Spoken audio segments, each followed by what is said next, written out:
Hi, welcome to the Road to the Con TV show. I'm Richard Soto. This is Bruce Logan. Hi there. And we are here to answer questions from the TV show and also our own fans. We are the creators, co-creators, director, producer, actor, writers of The Legend of El Lobo. The Legend of El Lobo. There it is, baby. So, for getting to our first question, when did you and Bruce first meet, and how did the conversation of The Legend of El Lobo start? We met in like Early 90s? early 90s, and I was out here obviously as an actor. I had studied in Arizona, and somebody suggested, instead of auditioning all the time, have you ever thought of, in addition to that, maybe creating a role for yourself? And I thought, yeah, that's a great idea. And this mutual friend of Bruce and I put us together. Yeah, we actually did a seminar that I was invited to, and that's really where I met you for the first time. Right? Exactly. You were handling the directing. Yeah. I was handling the acting aspect of the seminar. And this friend of ours put us together and thought, with this project being created for myself, tell the story to Bruce. Kim Sublette, right? Yeah, Kim Sublette. Great friend. And she put us together. We met at your home, and I was so delighted. And I'd love to tell the story because it was several hours, 3, 4, but it didn't seem like it. He was so invigorated. He was so kind. He asked plenty of questions about what I was trying to achieve, and then being the director, what was necessary. And he brought in some ideas. Meeting went great. 2 days later, he calls me up and says, "I need you to come on over. I got something for you." And you had 15 pages of treatment for our first draft of the project. and really, it was and it was beautiful, and that is where the conversation started. That is where we met, and where the inception of what we are now working on was born.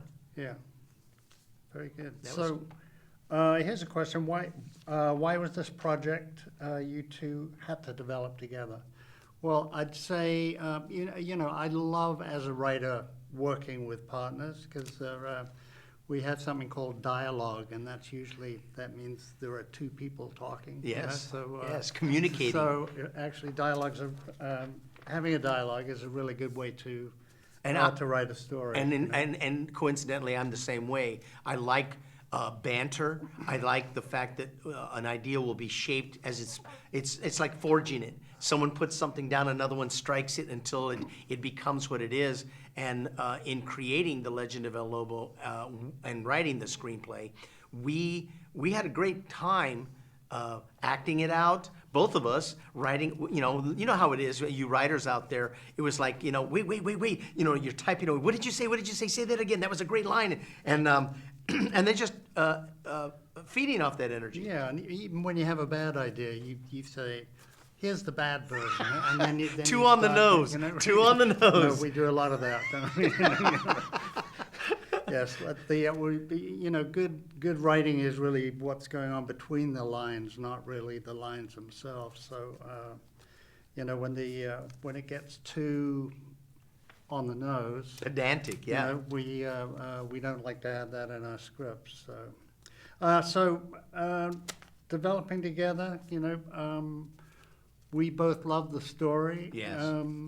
It is really a love of the heart. We believe. I think the thing is, it's not just a matter of like, oh, look what we've done. We believe in what we've done, and we've taken the time to listen to each other, and I think that respect for each other in bringing it together makes us honor it as a whole. And it's been a great collaboration. Yeah, and a friend of mine once.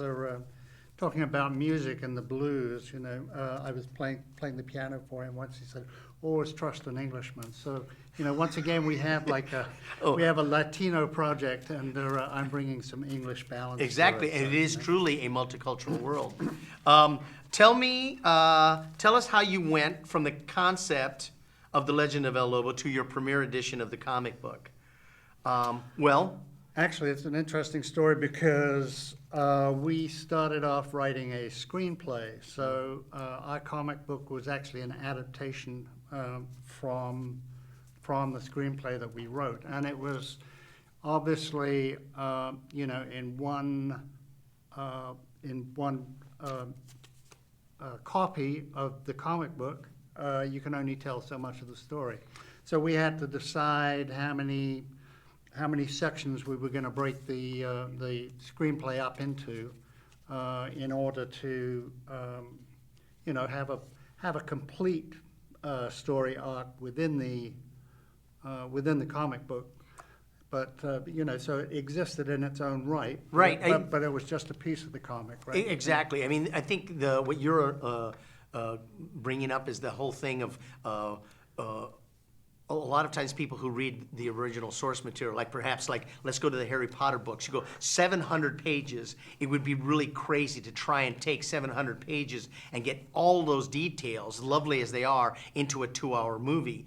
That would probably end up being something like a mini-series, right, or a series. The idea is you pick what's right, which is what we worked on, and then that still served that story that's from the original screenplay. Are we still getting that flavor across? Are we still telling the true story? And then we also had to translate and start thinking imagery. I mean, Bruce is a filmmaker, and as an actor, we understood it to a certain extent, but there's still that medium of comic book and how you're not just going to a visual medium, you do have text. So actually, Richard and I took a comic book class at Santa Monica College. Yes, we did, and it was we awesome. Yeah, it was. It was a good, very good class. It was. And, you know, also got books on, you know, 'cause the difference between writing a comic book and a movie is, you know, a movie, something can move from here to there, but when you're representing something in a comic book, it's a frozen frame in time. So the concept of action in a comic book is very different to the concept of action in a movie. So, Once we learned that, we translated it along, and we moved forward with beyond the writing to identifying artists who could help fulfill that dream that we had. Yeah. yeah. Good. Okay, Did that we was answer that. Yeah, we're I on think we yours. did. Okay. Tell me about the animated title sequence and the movie trailer. Well, it was You after, came up. after Richard and I first met and first wrote the treatment. We had a hiatus. And I can't remember how long it was, but we didn't see each other and we kind of lost touch. And the only reason that I was able to get back in touch with Rich, I couldn't find his phone number anywhere. It was like by mistake on an email, I wrote something in there, and on the autofill, there it is, Rico Man, yeah. So we got together because I decided that of all the projects that I had, that this one was the most worthwhile going forward with. And so I began to write a little A trailer. a trailer. Yeah, and you showed me the trailer, and it was brilliant. It was great. It was a nice little concept of taking a moment of what El Lobo would look like as a film, and bringing in some of the elements from the original screenplay together. And we together produced it. He directed it. I had a part in it.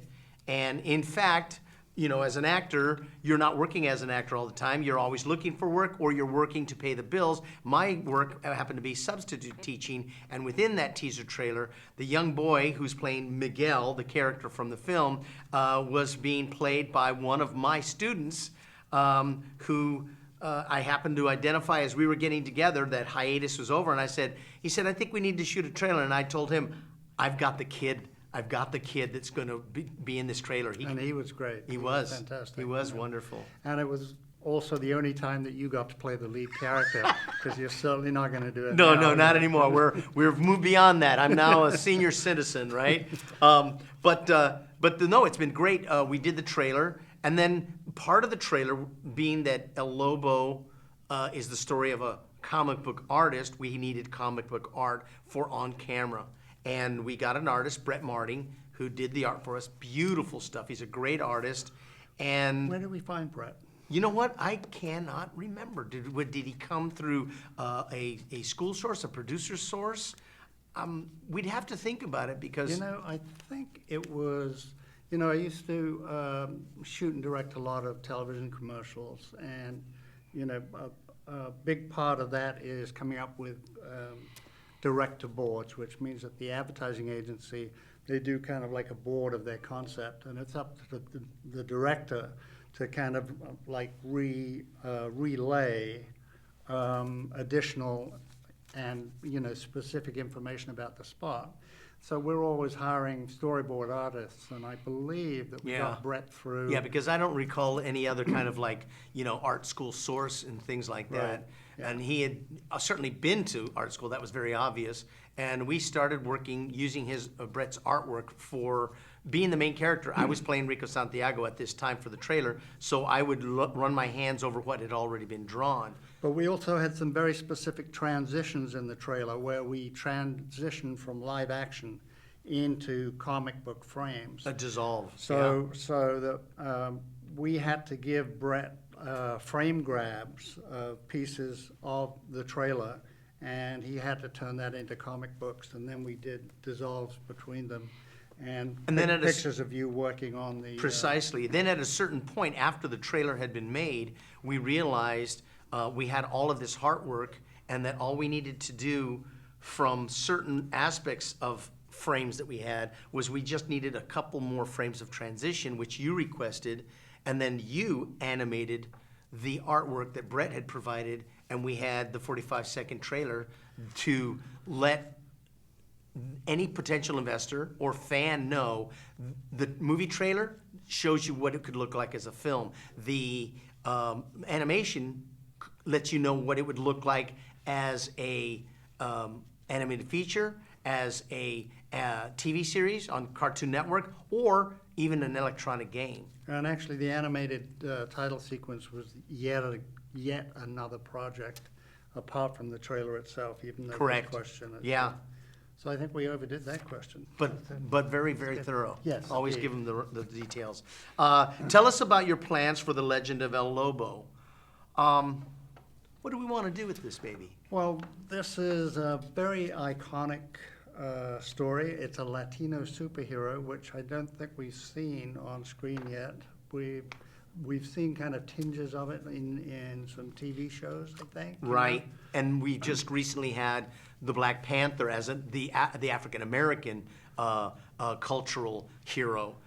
So we want to bring in something from the Latino world, and we refer to this our creation, and we see its potential from a practical matters as a franchise. It can be a film, it can be a limited series streamed. It can be an animated feature, as I said earlier. It can be an electronic game, and because it is a comic book genre project, of course, it can be a comic book. Any medium right now, and we want to spread the word. What is underneath that besides getting the idea of a cultural superhero out there, just because it's fun? I think you know it's funny that that's really how the comic book came together was because we had a trailer and a screenplay, and we really wanted to make a movie, and we would go and pitch this thing, and they said, "Well, is it based on a real comic?" So we said, "Well, Yeah. I guess." Yeah. Like, I that guess makes- we better make it Exactly. based on Yeah, a comic exactly. book. So that's really how the comic book came in. Yeah, and I think the other thing, and you know, I don't know, things happen for a reason sometimes, and we've been working on this, and the world changes, and I think now the idea of a cultural superhero, specifically Latino, is important because we do have gangs in it, which can be referred to as a stereotype, and that they can be bad people, but they can also be good people. Any culture, if it's pressed down and just to its a stereotype, you're not doing humanity a service. I think all cultures have multifaceted sides. We're human beings. We have our frailties, but we also have that thing that we describe as you do in Star Wars, hope.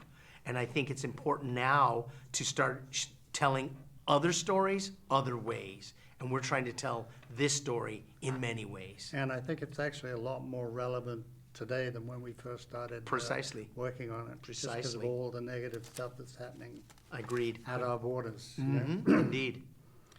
So,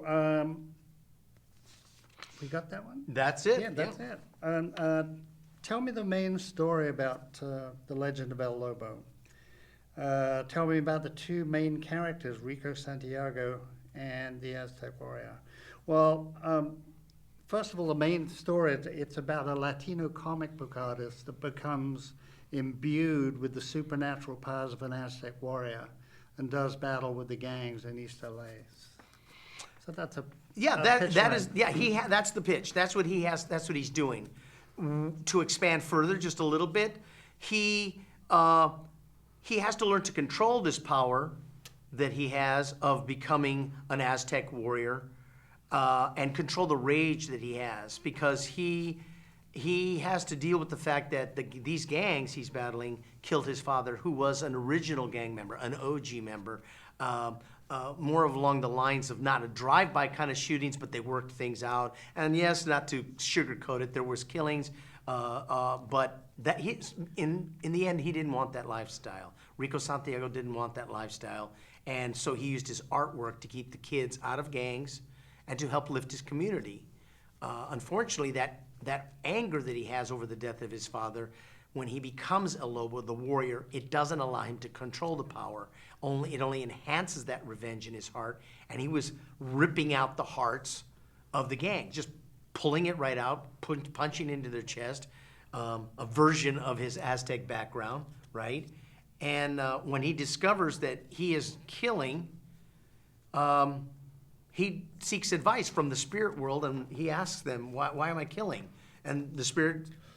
You have to look to the rage in your own heart as to why this is happening. It's not outside you, it's within you. You know? So you have to release that rage, and then you'll be able to control the power. Right. And I think this second question, spoiler alert, we've said that Rico Santiago and the Aztec warrior are one and the same person. Yes, spoiler you know? alert, Right. I glided over that, yes. So our backstory, in the sense of, well, where did this Aztec warrior come? Out of the blue, his imagination? Well, this is the cool part, and this is one of the things that we think is helped gravitate the story, is that it's based on history, only with a twist. We know through history, all of us do who read books, we know that around 1520, the Spaniards came over to what is now the area in Mexico City, and conquered the Aztecs. What Bruce and I did was create a new mythology that asked, what if, before the great battles started to happen and the defeat of the Aztecs, they actually tried one last thing. They said to their gods, they prayed to their god of war, Huitzilopochtli, saying, we will offer up the heart as a sacrifice of our greatest warrior, our champion warrior, Huracan, if you will let us survive. Help us defeat the Spaniards. Well, the gods laughed at this. It was foolishness to get rid of that which is to defend you. Instead, let us enhance him, make him stronger, and give him the ability of the wolf, so that he can change into a wolf and help you battle the conquistadors. But unfortunately, there was a girl involved. So. Isn't there always? Yeah, right. Yes. So, go continue. So we also know in history that there is a woman known as Malitzin or Doña Maria, or as sometimes she's referred to because they feel that there was a betrayal here, although there's news stories about that too, that she's referred to as Malinche, that she is the translator. We know this in history, that she translated between Cortez, because she spoke Spanish, and between Moctezuma II, because she also spoke Nahuatl, the language of the Aztecs.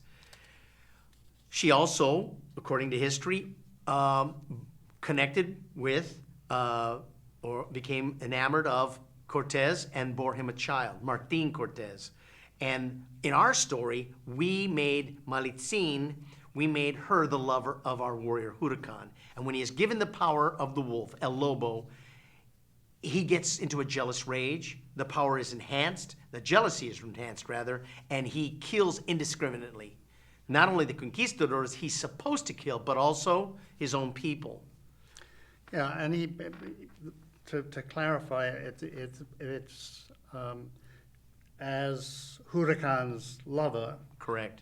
when she betrays him by becoming, His concubine. yes. Yes.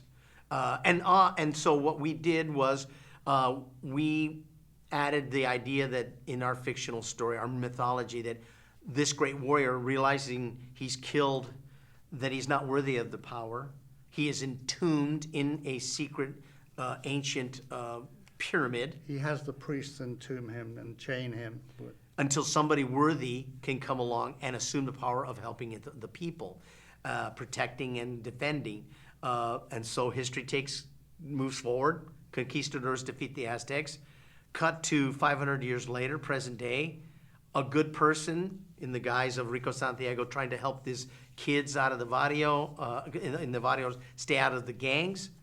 The power recognizes that goodness and enters him. And he's, as he said, imbued with this power to defend his community and lift it And up. once again, there's a girl involved. Again, You know, yes, right. exactly. Can you tell us about the first story arc?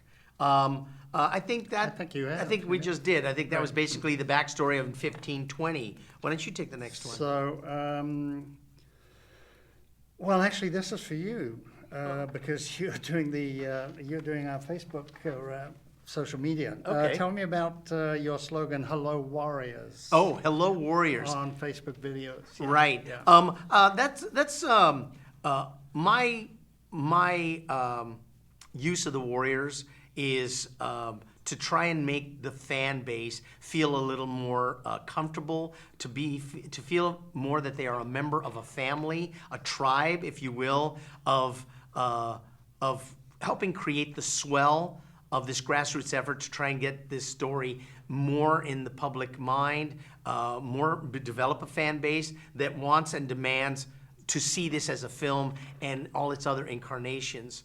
I want to use the social media because I like to talk to people. I am a people person, and I like to make sure that we like to talk, period, right? Bingo, baby. And so you're all warriors. Be a member of the tribe. Yeah. Tell us the feeling you get when you meet a comic book fan who loves and buys your comic book. Well, that's what it's all about, isn't it? Exactly. Tell us. Yeah. It's amazing to tell a story. I think it's one of the most powerful thing that we do as a human being is the power of telling stories. So basically, when you touch another person with your story that you've created, well, we take personal credit, I guess, Yeah. for our creations, but I don't actually believe that. I believe we're just kind of pulling the ideas down out of the ether. But we do get a it- reciprocal feeling because we've touched them, and their reaction in turn touches us. no, it's fantastic. Absolutely. And in addition, I think one of the things that helps my experience with the fans is that when I was a kid, I grew up reading comic books. It's how I learned how to improve my reading, and I wanted to draw. I studied art for like many years, and due to circumstances, life took a little bit of a left turn. I ended up being an actor, but that also involves storytelling. And so it makes me, gives me fond memories of like, I said I was going to be a comic book maker and I was going to draw them. Well, I still am a comic book maker, only I write them, we write them, and we still get that same feeling. But we're all storytellers. Bingo, that's the key, yeah. Tell me the importance of both local comic book stores and Comic-Cons for both the creators and the fans. Well, I don't really know how long Comic-Con's been going on for, but I've been to so many cons now, and there's just like, and I hate to call it a subculture because it's so much bigger than that. It's like a macro culture of people that go to Comic-Cons, and I think those kind of fans is it's an incredible. The thing that I was thinking about it as is it was with is that you look at a group of people who oftentimes, and I find this, I'm speaking personally, you like something, and as you said, subculture, you don't feel you fit into the culture. And so when you go to a place where there's people like you, then you realize you're not alone. And in addition, part of that process is in the storytelling. We're all storytellers, and we enjoy storytelling. There's this thing, the imagination, which is manifest in people sharing stories, cosplay. These people are doing what we used to do as children, dressing up. I remember tying a red towel around my neck and jumping off my roof because I was going to be Superman. And here are adults doing the same thing. It's community, it's humanity, it's storytelling. It's there's no judgment. Well, it's Halloween, but it's But it's all the time. all the time, right? Exactly. We keep busy, and we'll let you know and what's going on, events, so that you can stay a part of the tribe. And again, be a part of the story, because it's all about the storytelling. And we'd like to thank Road to the Calm for letting us chat about our project. Viva El Lobo.